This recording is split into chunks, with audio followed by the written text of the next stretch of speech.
حضرت صلی اللہ علیہ وآلہ وسلم پر وحی کا ابتدائی دور اچھے سچے پاکیزہ خوابوں سے شروع ہوا۔ آپ خواب میں جو کچھ دیکھتے وہ صبح کی روشنی کی طرح صحیح اور سچا ثابت ہوتا۔ پھر من جانب قدرت آپ تنہائی پسند ہو گئے اور آپ نے غار حرا میں خلوت نشینی اختیار فرمائی اور کئی دن اور رات وہاں مسلسل عبادت اور یاد الہی و ذکر میں مشغول رہنے لگے۔ جب تک گھر آنے کو دل نہ چاہتا توشہ ہمراہ لیے ہوئے وہاں رہتے۔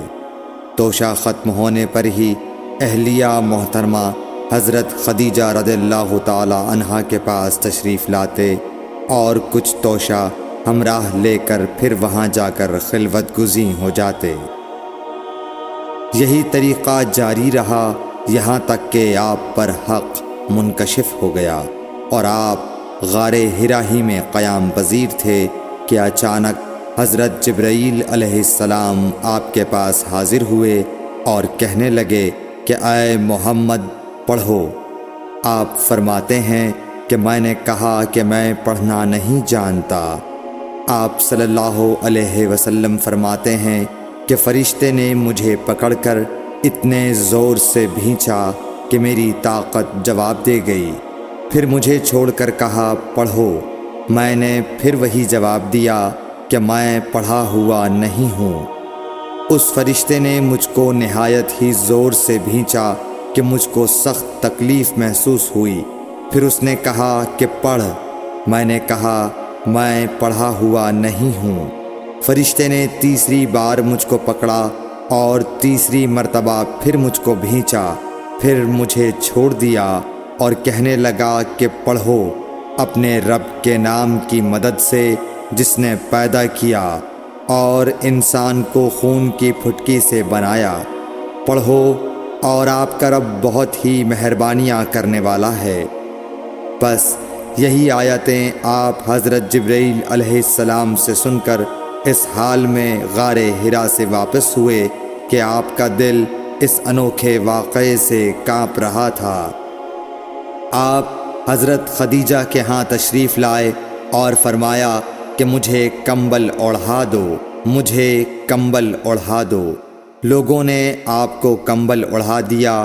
جب آپ کا ڈر جاتا رہا تو آپ نے اپنی زوجہ محترمہ حضرت خدیجہ رضی اللہ تعالی عنہا کو تفصیل کے ساتھ یہ واقعہ سنایا اور فرمانے لگے کہ مجھ کو اب اپنی جان کا خوف ہو گیا ہے۔ آپ کی اہلیہ محترمہ حضرت خدیجہ رضی اللہ تعالی عنہا نے آپ کی ڈھارس بندھائی اور کہا کہ آپ کا خیال صحیح نہیں ہے۔ اللہ کی قسم آپ کو اللہ کبھی رسوا نہیں کرے گا۔ آپ تو اخلاق فاضلہ کے مالک ہیں۔ آپ تو کنبہ پرور ہیں، بے کسوں کا بوجھ اپنے سر پر رکھتے ہیں، مفلسوں کے لیے آپ کماتے ہیں، مہمان نوازی میں آپ بے مثال ہیں اور مشکل وقت میں آپ امر حق کا ساتھ دیتے ہیں۔ ایسے اوصاف حسنہ والا انسان یوں بے وقت ذلت و خواری کی موت نہیں پا سکتا۔ پھر مزید تسلی کے لیے حضرت خدیجہ رضی اللہ تعالی عنہا آپ کو ورقہ بن نوفل کے پاس لے گئیں جو ان کے چچا زاد بھائی تھے اور زمانہ جاہلیت میں نصرانی مذہب اختیار کر چکے تھے اور عبرانی زبان کے کاتب تھے۔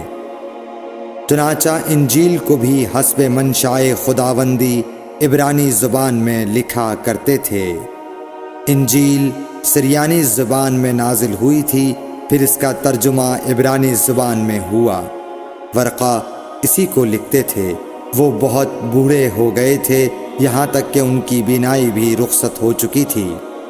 حضرت خدیجہ رضی اللہ تعالی عنہا نے ان کے سامنے آپ کے حالات بیان کیے اور کہا کہ اے چچا زاد بھائی، اپنے بھتیجے محمد صلی اللہ علیہ وسلم کی زبانی ذرا ان کی کیفیت سن لیجئے۔ وہ بولے کہ بھتیجے آپ نے جو کچھ دیکھا ہے اس کی تفصیل سناؤ۔ چنانچہ آپ صلی اللہ علیہ وآلہ وسلم نے از اول تا آخر پورا واقعہ سنایا، جسے سن کر ورقہ بے اختیار ہو کر بول اٹھے کہ یہ تو وہی ناموس معزز رازدان فرشتہ ہے جسے اللہ نے حضرت موسیٰ علیہ السلام پر وحی دے کر بھیجا تھا۔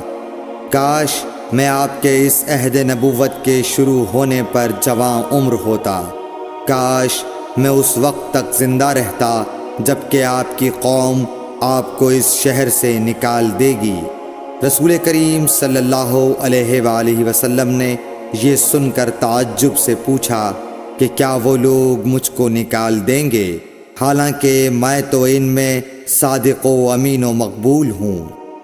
ورقہ بولا، ہاں یہ سب کچھ سچ ہے، مگر جو شخص بھی آپ کی طرح امر حق لے کر آیا لوگ اس کے دشمن ہی ہو گئے ہیں۔ اگر مجھے آپ کی نبوت کا وہ زمانہ مل جائے تو میں آپ کی پوری مدد کروں گا، مگر ورقہ کچھ دنوں کے بعد انتقال کر گئے، پھر کچھ عرصے تک وحی کی آمد موقوف رہی۔ صحیح بخاری حدیث نمبر 3۔